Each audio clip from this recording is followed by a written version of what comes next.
Welcome everybody. Thank you so much for joining us today for Survive and Thrive, Growing Your Business with the University of Sussex. My name's Daisy and I'm the Community Manager at our Falmer Centre, which is based on the university campus. As some of you may know, we are a wholly owned subsidiary of the university. So that means that we work very closely with the university, both with academics to commercialise their research, but also linking our member businesses to leading academics from the university. Joining me today is Kate. Okay, Kate. Hi. Ian, who is here, but he's an attendee now, I think, so I will be promoting him to the panel shortly. Ian is from the Data Intensive Science Centre. And Gary, who is very confusingly down as Daisy, but he really is Gary, who is one of our members and founder of CDO2. And now I've got a short video to show for Kate, so I will start sharing my screen while I let Kate introduce herself.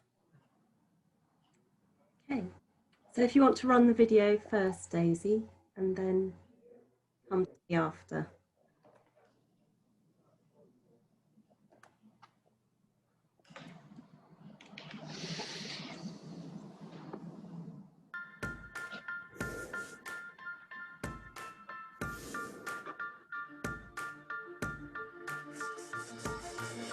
Since we were founded in 1961, the University of Sussex has dared to be different, to challenge convention, to foster a radical, progressive spirit. Sussex 2025 continues this tradition of being disruptive by design. Over the next 7 years, we will reimagine and transform this university for a new time and a new generation. It's our framework for continuity and change, built on 4 key pillars.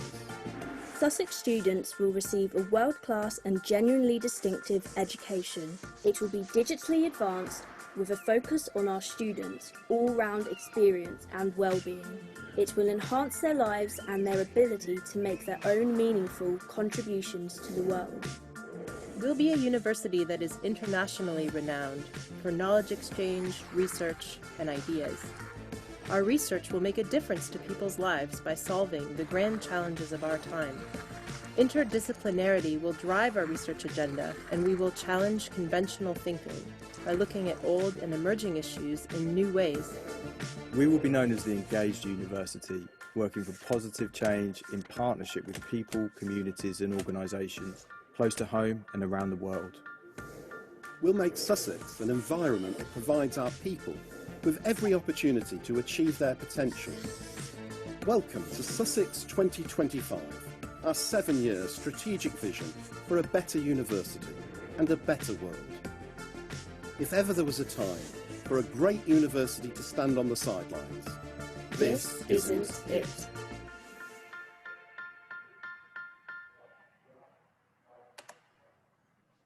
Thanks. Just going to share my slides.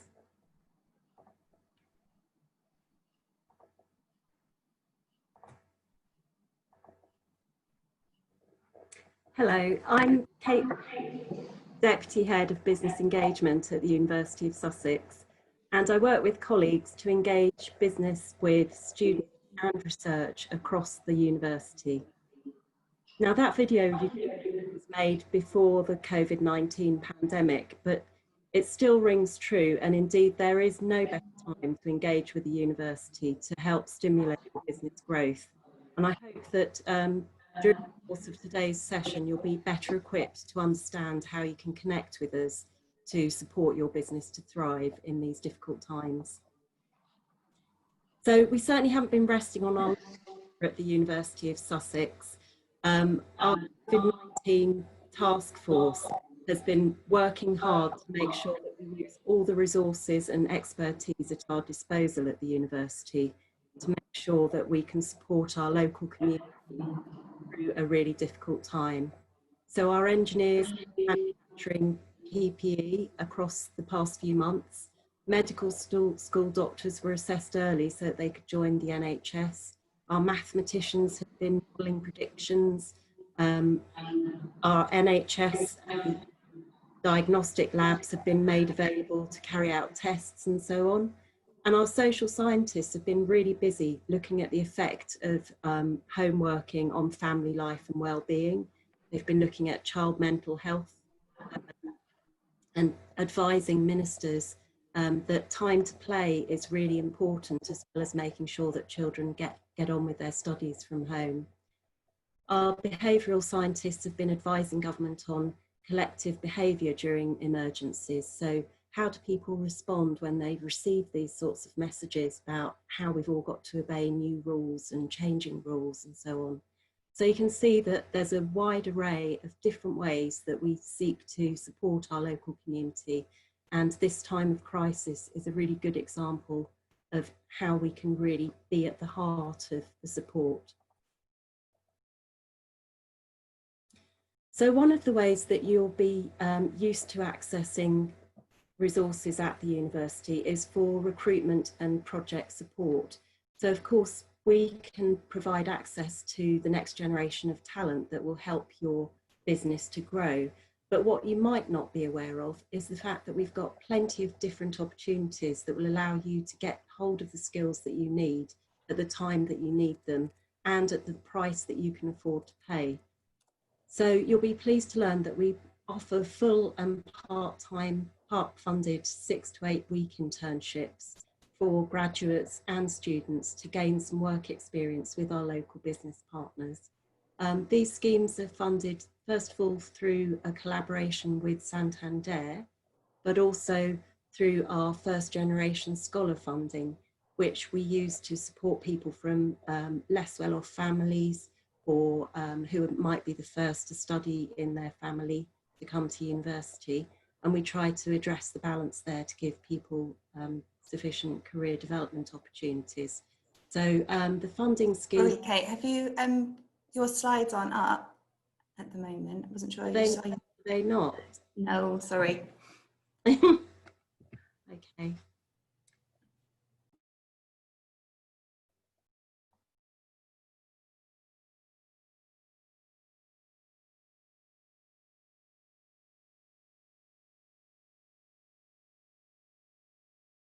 You see them now? Yep. Okay, cool. So yeah, so the first way is through full and part funded internships, which will give you easy access to student talent for a short period of time, up to 8 weeks. And the scheme's closed at the moment, but it opens again in February, so look out for that. You can also hire students for a year. These are paid placements where students will join you for their 3rd year. They can work with you. You can kind of try before you buy if you like, and it's a really risk-free way of slowly recruiting new people to join your company. If you've got just a short-term project, it might be that you want to do some scoping or break into a new market. We've got a really great scheme called Business Boost, which can connect you to PhD students who can carry those projects out for you for free as part of their experience to apply their own skills to practice. And we're launching this month a Step Up programme in collaboration with the University of Brighton and Coast Capital LEP. So the Step Up programme's open to all small and medium-sized businesses, and it culminates in a fully funded 6-week graduate intern coming to join you. But it's not just about recruiting, it's also about building your own HR skills within your company. It provides workshops that will allow you to consider what skills you need, what recruitment methods are going to be right for you, how you can manage the staff once they join you. So it's a lot more than just recruiting an intern. There's a whole development programme there for our local businesses to join with. What I focus on in the Innovation and Business Partnerships team is engaging businesses with research. So the reason that you might want to join with research at Sussex is because it can really give you a significant competitive advantage to be there pushing the boundaries of thought with some of our scientists and social scientists. So what I've done here is I've just summarised some of the key areas that we're working in. but do be aware that obviously as a university, there's a whole universe of thought and technologies out there. So do still get in touch, even if there's something that isn't on this list. So the first example of how research is meeting the needs of business here is around next generation materials and sensor technologies. So our Sussex Programme for Quantum Research are working with a company called AMD to look at nanomaterials and how they can be applied to improve smart tyres and for non-metal tags, shopping tags, to reduce waste, metal waste. So they're looking at what are some of the spin-outs from quantum technology and how can we apply these within a business setting, within a real-world setting. We've also got another theme, which is healthy ageing, well-being and social care. And under this theme, we've got academics across the university looking at medtech, drug discovery, and also new models of care that they're sharing with NHS partners and businesses. Data analytics and predictive modelling is used by all businesses at the moment. We've all got so much data and we're really keen to be able to make use of that in a sensible way. My colleague Ian Sillett is going to be telling you a bit more about this and how the Data Intensive Science Centre can help engage you with some of this activity. And you've already seen with our COVID support that mathematical modelling for COVID predictions is also sort of really helpful. And we also use that sort of data to predict weather patterns for drought and flooding and that sort of thing. Clean, green, future-proofing is obviously something on the minds of all businesses. We all want to make sure that we're sustainable, not just economically, but environmentally too. And you'll be hearing from Gary shortly about CDO2's work with the Sussex Programme for Quantum Research and how they're using quantum sensors for battery technology. We've also got a whole body of knowledge around policy making and policy analysis, and we're constantly lobbying the governments and select committees and other bodies to seek to influence them on behalf of business, on behalf of research, on behalf of universities. One great example of this is the UK Trade Policy Observatory, and here we've been working really closely with all political parties to provide advice around Brexit, which you can imagine they've had a huge job on their hands there. But that's just one example of the work that they do. So they're looking at global trends and they're looking at economics globally, and they provide advice to business. They have a really good newsletter you can sign up to as well.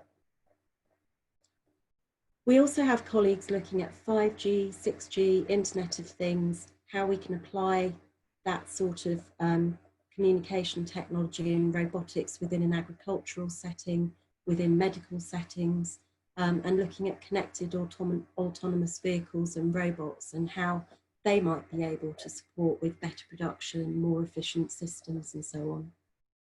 And finally, we have a whole host of research that would help you lead and manage your organisation. So we've got one really interesting group called Digit.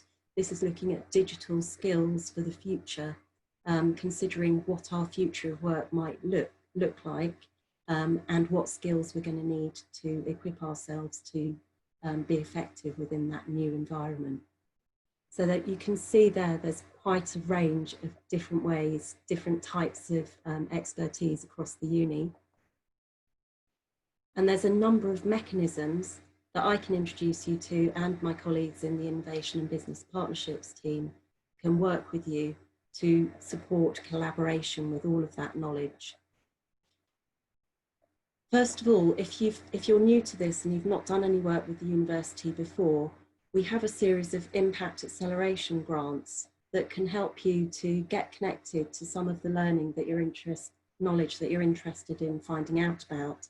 Perhaps just running a taster project, a scoping exercise, maybe an introduction to a group of academics. So we've got some small grants that will allow you to kick off collaboration with the university. And that might lead to knowledge transfer partnerships, which are beneficial to both the university and businesses.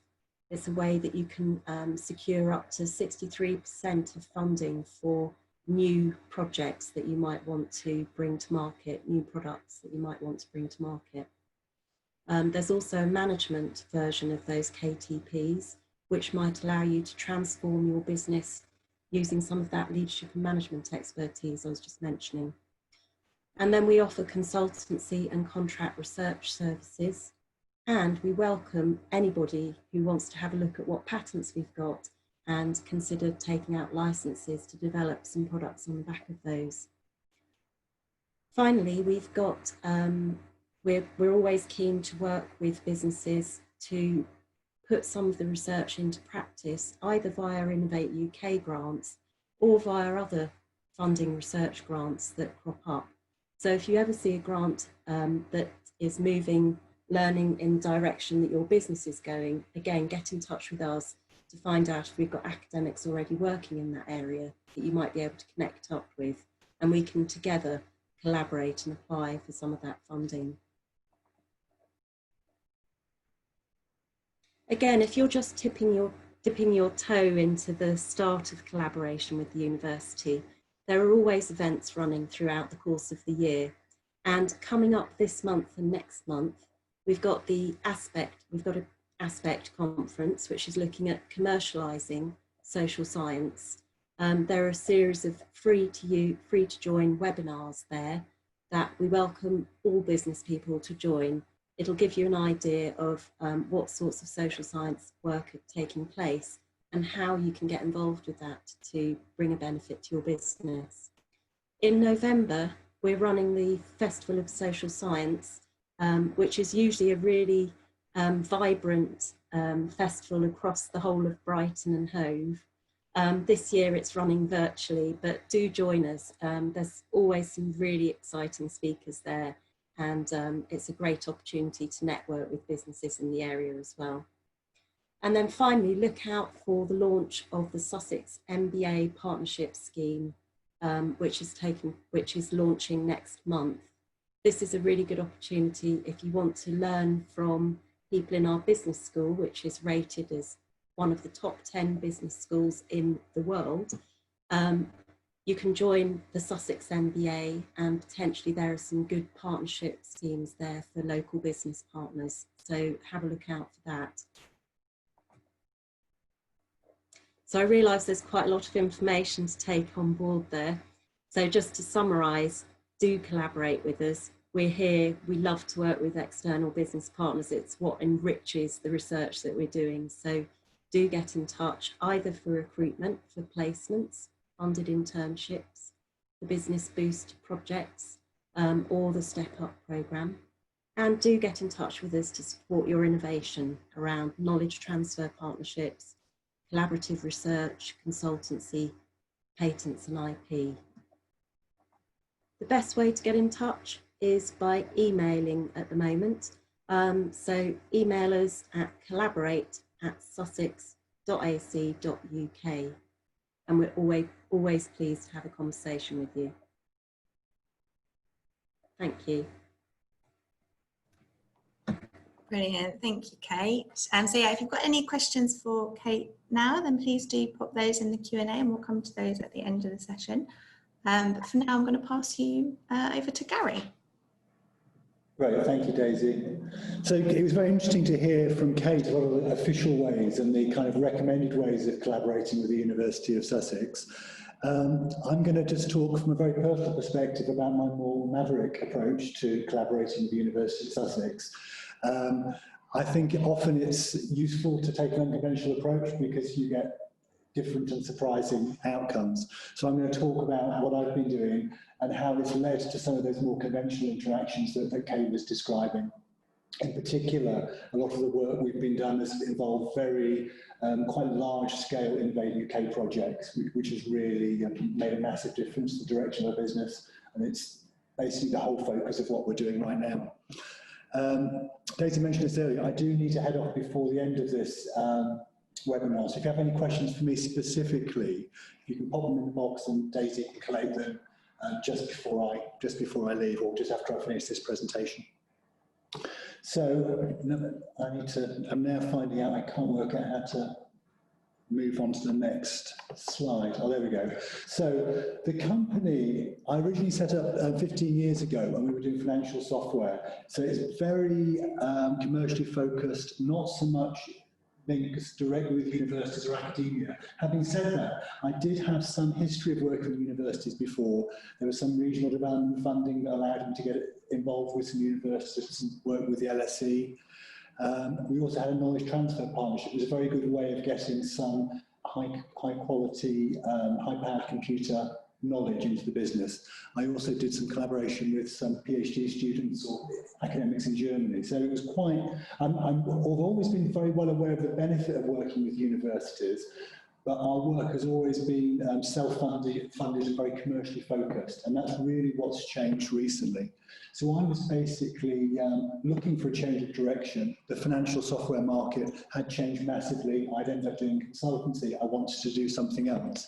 So I was looking around and I noticed an exciting development, which is quantum technology. So I literally was looking for something to change. I looked around at universities that were close to where I lived, which London's within striking distance, but not great for commuting. And I was then very refreshingly pleased to find that there was a big investment in quantum technology in the University of Sussex. I also saw that that was a really interesting area for growth, potentially. If I was looking for something to do in the next 10 or 15 years, this struck me as an area where something would happen. I have to say, I was green here. I really didn't know what it would be. It was really interesting to know that it was there.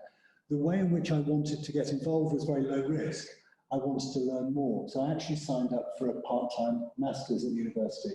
That's when I became a member of the Innovation Centre. I was doing a part-time master's here at the same time as trying to continue my other business, which I was doing from some of the virtual space here at the Sussex Innovation Centre. So that allowed me to continue doing my normal day-to-day business at the same time as linking more closely to the academics. What that allowed me to do most importantly was to really get to understand the groups here and what they were doing. I didn't know what kind of technology was close to commercialisation, and that was really what my interest was in. So what did we end up doing? Well, we found that transport was something that was very interesting, electric vehicles. And in fact, although I was doing projects looking at quantum centres and quantum technology more generally, it was kind of a small, it wasn't quite an epiphany, but it was this realisation that some of these quantum centres could have applications in electric vehicles and electric vehicle batteries. And that was something that was kind of conceived like 2.5 years ago as a possibility of something that we could look at. Not only that, we also saw the Innovate UK funding in this area. And by speaking to the academics who I'd got to know through the project work I've been doing with the university, they were able to guide me through and explain how Innovate UK funding worked. So what we were able to put together was a proposal that said, these quantum technology, these quantum sensors exist. There's a business need here. We need a feasibility study to work it out. So what was the problem? Effectively, there are issues with batteries. These pictures come from a battery that caught fire on a Boeing 787 Dreamliner and caused many hundreds of millions of pounds worth of economic disruption because the whole of the Boeing fleet was grounded for 6 months while they investigated this. The reason this happened, well, there were many reasons, but ultimately there was a technical known cause for this that needed to be monitored. There were problems with the batteries potentially short-circuiting and causing fires. These batteries are the same batteries that you would have in a car, in an electric car that is. And there is a big concern about, and there generally is a big concern with any new technology, how you can maximise the safety. If we're going to move towards greening transport more generally and having aircraft actually powered by electricity, there are many issues that we need to sort out with ensuring batteries are safer and get the most out of them. So that was kind of where we started. The idea was, can we use quantum sensors to see what's going on inside batteries while they're being used, and improve the safety and improve the performance. This led to a little, well, I say little, it was £500,000 one-year project that we led as a company with the University of Sussex, a microtechnology company, INEX, and the University of Queen Mary in London. We looked at how we were able to see what was going on inside batteries. What you see on the left is a battery from a Nissan Leaf cell that we were able in the labs in the university to be able to see the flow of electricity through the terminals. So that's basically an experimental view of what's going on inside the battery superimposed upon upon a picture of the battery cell itself. But what this allows us to do is see what's going on inside batteries, and led to an understanding and a new way of doing things that we're looking to continue commercialising. Once we'd worked with the university, we wanted to continue doing this. At this stage, we were reliant on the university labs. We hadn't got our own laboratories. Bear in mind, I came from a computing background. So what was going on was really very close to the university. It was a very collaborative way of working. That has changed recently, which I'll touch upon. We also looked at other applications of how we could make sensors based upon the same similar technology and get them inside battery packs. So we had another project with a larger number of partners, slightly closer to commercialisation, again involving the University of Sussex, but also through our links with Sussex, putting into a broader ecosystem. So the University of Strathclyde in Glasgow are another big player in the quantum technology space. So we're now kind of closer to the whole picture of quantum technology in the UK. And that's all been led from our work with Sussex. This is a project that's more close to commercialisation. This project is ongoing now, looking at how we can get sensors in battery packs. Now, we've moved on to the stage where we're looking at really quite significant projects. These have been £2 500,000 projects. It sounds like an awful lot of money, and it is in normal terms, but we are doing some quite difficult research with large numbers of companies. The next project that we're moving on to is looking at ourselves commercialising things. So we've actually trying to take this work that we're doing and put it in the automotive supply chain.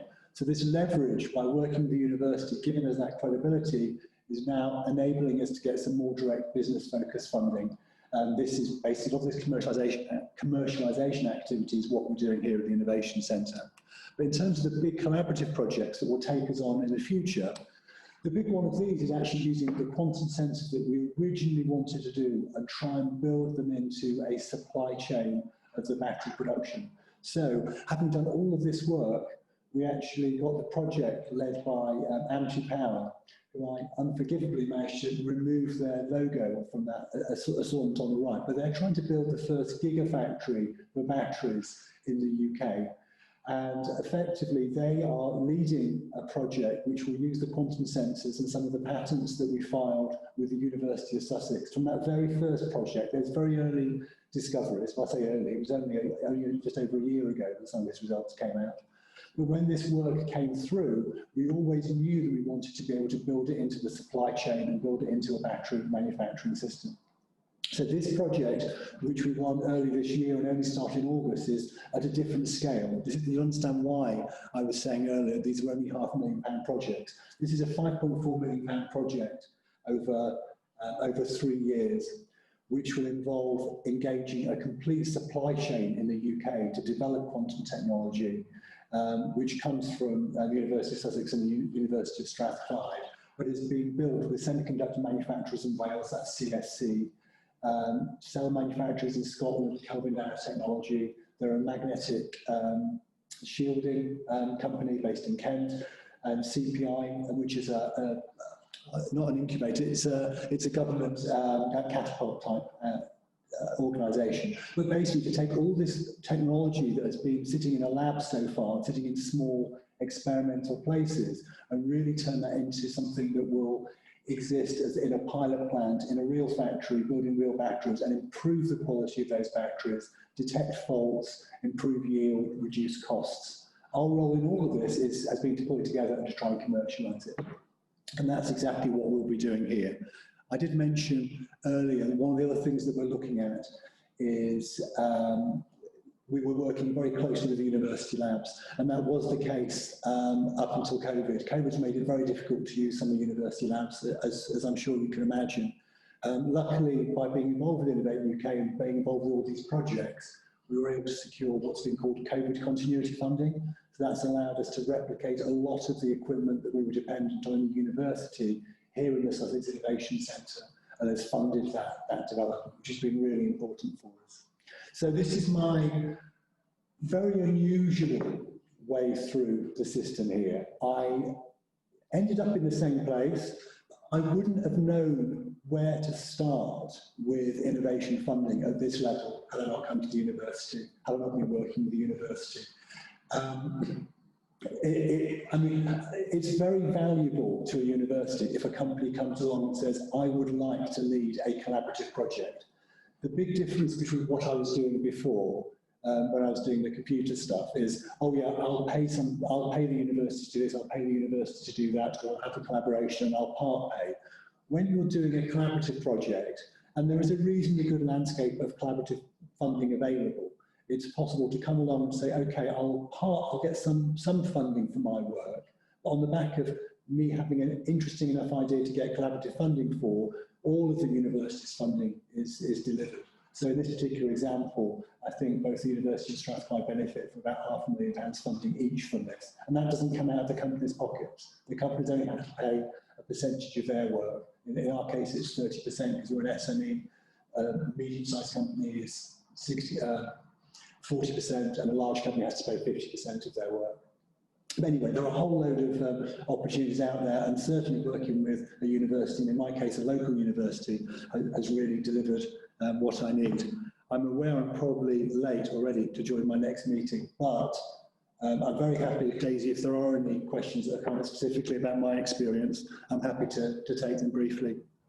And the question that has come in is one for Kate, so we'll leave that to the end. But if anyone does have any questions for Gary, I'll be very happy to pass them on to him. Indeed. At a later date. Thank you so much for joining us. No, not at all. We'll let you get off. All right, I can vouch for the fact that I've poked my head into his office the other day and it is full of very interesting, exciting looking equipment. We're having a lot of fun here. It's great.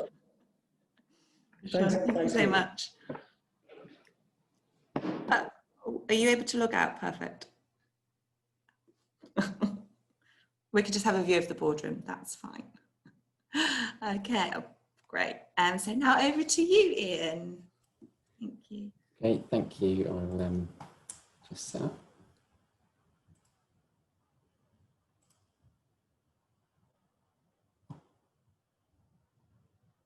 So hopefully you can see my screen now.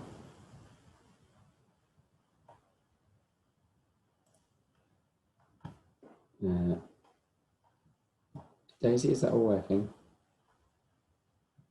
Yeah, all good. We can see. Thanks. Okay, perfect.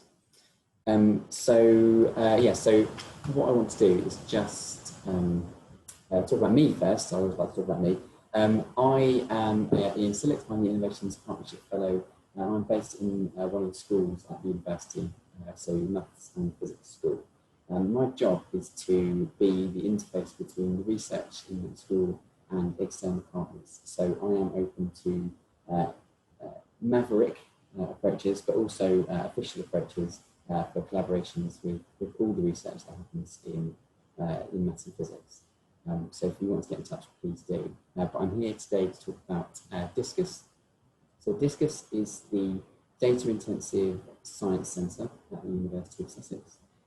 It is a combination of not just the maths and physics school, but also the engineering and informatics school. So it's essentially a way of coordinating all the data skills from across the university into a single place. We have three big ideas that we want to achieve. We want to transform the research culture, so this is new ways of doing things at the university. And we want to try and start concentrating on some of the really big data-rich issues of our time. And it sounds very grand, but there are some huge challenges, as everybody knows, to do with data. And more importantly for this forum, we want to be a trusted partner in the region. So the idea is to become the academic hub in the region for data science skills, data science research, to really kind of help the region, well, now recover from COVID, but also develop and become sort of ready for the future. There are sort of three things, rule of three, so three big ideas and three main themes. We want to build skills, so that's not just our students, we also have plans to become a sort of skills centre for external organisations. We want to do that external engagement. As Gary said, if anyone comes to the university, or particularly DISCUS, and says, we've got this idea, we've got a problem, it's to do with data, can you help us? Then we'll bite your arm off, because there are so many opportunities that require commercial partners that I spend almost all day, every day, looking for companies to work with towards those sort of funding opportunities. I think the really key point for why interdisciplinary research in this sense is important is because data science isn't just a thing that you do and then the answer is more data. It's to solve problems. So by working with DISCUS and the University of Sussex, you don't just get access to the data science expertise, you also get access to the academics from across the whole university, whether that's geography, psychology, business school. If there's a data science element, we can form those collaborations that helps us solve genuine problems, real world problems. So it helps in the university, but also it helps outside the university. Just to give you an idea of what sort of capabilities you can get from 2 schools and 3 departments, we have expertise in computer science, we have research expertise in natural language processing and text analysis. So there are actually, probably worth mentioning at this point, there is 2 sort of, not necessarily a formal part of DISCUS, but they form in the broader family of DISCUS within the university. There is a textual analysis group, and they have a tag lab, which does a lot of work with industry already on text analysis work, natural language processing. And we have a centre for the analysis of social media as well as part of that group. So there is an established part of the university doing really good work in those areas. We have computer vision and image processing expertise, machine learning and AI. And then there's a lot of expertise in managing large data sets, examining those data sets for insights and modelling and forecasting. So lots of people say, why is physics part of the data science centre? And some of the experiments at CERN and the Large Hadron Collider apparently produce 1 petabyte of data per second out of those experiments. So to find what you're looking for in that amount of data requires really cutting edge techniques for analysing large data sets and narrowing it down to what you really want to be looking for. So there is a lot of expertise in that area. And our modelling and forecasting work has come forward particularly recently for COVID, but has an awful lot of applications in almost all parts of industry. We are looking for lots and lots of different types of activities. When we work with external partners, we're really interested in joint research. If you're a research organisation or you're a company who has a problem that no one else has solved and not sure how to do it, we're really interested in working together.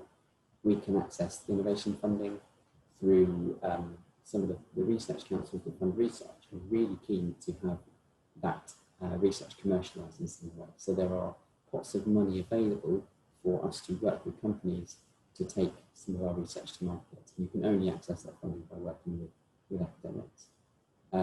We have plans to be a knowledge hub and offer training. So if anybody wants or is interested in training for data science, please get in touch so we can help maybe even form that and help us form it. We run seminars. It's not just for students. What I want to do is get local companies in to talk about their problems, talk about any experience they have with commercialising data science, to raise the awareness of entrepreneurship and commercial applications of data science with our students. We run sample events to come up with new problems. We run hack day events to solve specific problems. If you have one of those, again, let me know. We do all sorts of placement opportunities for our PhD students. We offer our master's projects up to companies who have a solvable problem or a nice short specific idea that they want to explore but maybe don't have time to do it. We're interested in consultancy. We can fund pilot projects. We have a very small amount of money to prove the concept of things before so if you're not sure if something will work and you're not sure if the collaboration is the right idea, please do still get in touch because we may be able to fund the very early stages of that work. The knowledge transfer partnerships have been talked about, and even if you know what you want to do, you know what research is, but you don't have necessarily the skills at the time, then you can pay us to do it, and we'd be interested in that as well. So any way of working with business we'd be very happy to do. Just some case studies to sort of bring this to make it a bit more real. We have worked with a company called Let Us Grow, which is a vertical farming company. So using observational models, so looking at the conditions in their growing facilities, using modelling techniques, we've helped them to determine the optimal growth conditions. We worked with a company called Deckchair, so they have huge amounts of webcam footage, and they were looking to pick out the most interesting still images for their clients. So we organised a hack day and managed to come up with a technique of doing that. There is a project within DISCUS called Astrocast. So this is with the public sector, but we are working with the Kenyan drought management authorities and the government in Kenya to improve their early warning system for drought. So this is using Earth observation data from satellite imagery. We're looking at the vegetation condition over time, modelling that, and then forecasting when we think there's going to be drought up to 6 weeks in advance of happening. We've been doing a lot of work with local NHS recently, with predictive modelling for regional healthcare needs for the COVID-19 pandemic. And going back, we've even worked with anonymised health data from patients to try and see what early warning signs there are of dementia. So there's a huge range of applications for data science. It's not just I've got a maths problem or I've got a data problem. It's, do I have a problem that might be solved with a better understanding of the data? We're really not limited at all in the applications that we can work with you with. That was all I have to say. These are the people that helped fund us. And then I'll just step aside to see if there's more time for questions. Thank you, Ian. I think it's clear from everyone's presentations just kind of the vast array of different collaboration opportunities that there are with the university, and many of which I was not aware of before this either. So that's great. I've learned something too. So we have a question in the Q&A here for you, Kate. And obviously if anyone else, if any attendees have any other questions, please do add those in now. Is it possible to set up a one-to-one meeting with you or anyone else from your team? So this is from Hakeem. He's setting up an organisation that will have several research subjects related to healthcare and also on the data analytics. Yeah, no, it sounds really interesting. Let's set up a meeting, Hakim. So if you contact me through that address that I gave, and with Ian too, yes, sure. I'll talk to anyone. Yeah. So yeah, so this sounds particularly interesting. And one from Sergey here. We're interested in finding partners for developing novel wound dressings using cryogels. Are you aware of any academics that might be interested? I can look into it, but we've got a really active life sciences school, which actually does lots and lots of collaborative projects with business. So I'll double check for you, Sergey, but do get in touch through that email address and or through Daisy. You can pass contact details on and I'll get back to you. Ian, are you aware of anybody at Life Sciences? I'm not, no. Well, nothing really maths and physics. But I'm pretty sure there's going to be somebody that'll be doing something related, because it's a huge school and very proactive. So, yeah. Yeah, I would just say I will be sending a follow-up email to everyone that's attended today. So I'll include all the contact email addresses and all of that, so everyone knows how to get in touch. Is there another question? Oh, that was a thanks from Sergey. Obviously, yeah, if you've got any more questions, please do pop those in the chat. I've got a couple of announcements to make re Sussex Innovation Centre. So if one webinar series wasn't quite enough, we are now launching a second webinar series starting in October, called the Open Innovation Series. And again, this will be in collaboration with the university.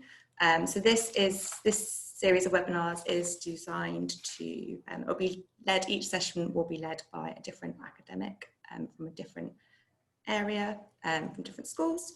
And it's designed to link SMEs with these leading academics and their groundbreaking research.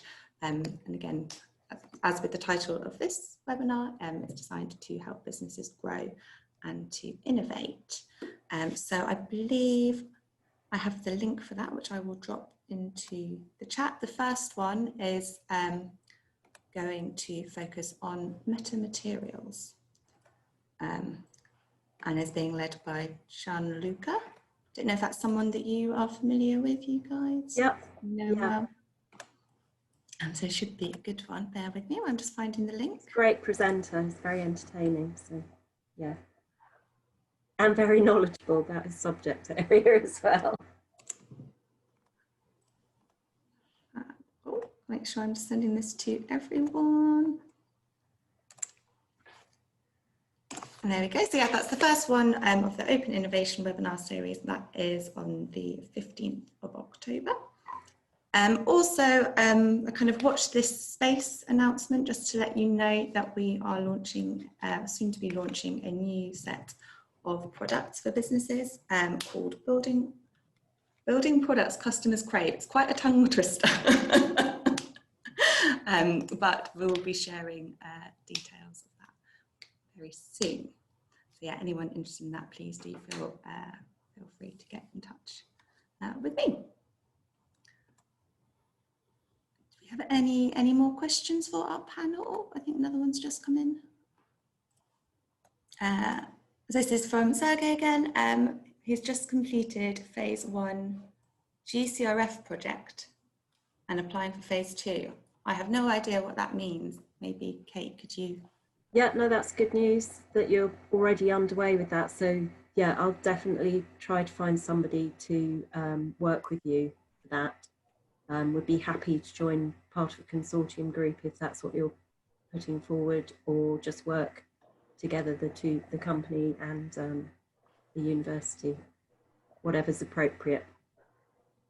Innovate UK GCRF. What does the GCRF stand for? Global Challenges Research Fund. Fab. Yeah. It's really testing you now. Brilliant. So that's great. It looks like some collaborations will be coming out of this. Yeah, thank you. Session. Wonderful. So if we've got no more questions coming in right now, obviously everyone please do feel free to get in touch with Kate, Ian or Gary later on. I think we'll say goodbye. Thank you so much, both of you, for running the session today. It's been great. You're welcome. Thanks for the opportunity. It's been a pleasure. And yeah, so we'll be back in a couple of weeks. I'll be sharing details of our next Survive and Thrive webinar very soon. But until then, bye. Bye. Thank you.